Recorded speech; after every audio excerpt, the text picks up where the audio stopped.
Hi, and thanks for logging on to the Daily DVAR, and here's a brand new halacha for you, and it's for Sunday, the 19th day of January. Here we go. Today's halacha is about Netilas Yadayim, and the unusual exception that it seems to be. Let me explain.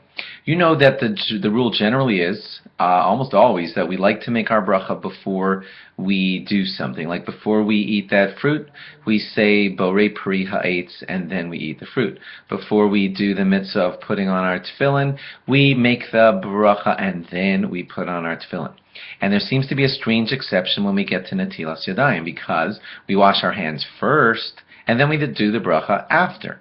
And that's not usually how it's done. Now, I know benching, that doesn't belong in this discussion, because benching is a special thing that has to follow.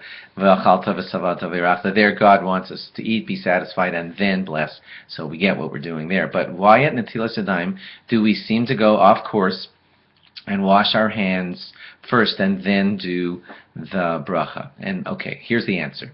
You may have noticed that I keep saying we seem to do because there's a little trick here in Netilas Yadayim that you may not have noticed, and I hope you'll know it from now on. Really, we can't make the bracha right before we start. That's the key word, before we start the mitzvah of Netilas Yadayim. And the reason we can't is because our hands aren't pure yet. So we want to first do the Netilas Yadayim so our hands will be pure, and we also want to fulfill the rule that we always try to do, which is making the bracha before we do the mitzvah. And believe it or not, by Netilas Yadayim we're also accomplishing that. Here's why.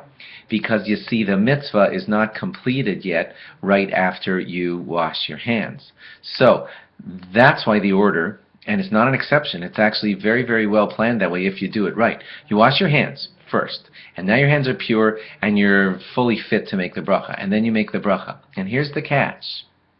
The bracha is happening before the mitzvah because it's happening before the mitzvah is completed. The mitzvah is completed. Really, the end of the mitzvah of the Netilas Yadayim is when you dry your hands. So when you make the bracha right after you dry your hands, right after you wash your hands and right before you dry your hands, then you're accomplishing the usual rule. You are making the bracha right before completing the mitzvah of the Netilas Yadayim, which is when you dry your hands. So just in case I've confused you by talking fast here, here's what's happening when you always make a bracha before you do something like the apple or the mitzvah.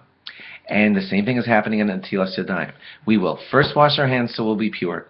Then after our hands are pure, we make the bracha. And then we complete the mitzvah by drying our hands. So we are being consistent there with our rule.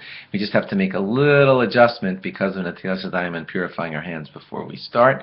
But we're following that general rule of bracha first, and then the mitzvah, or then the fruit, or whatever.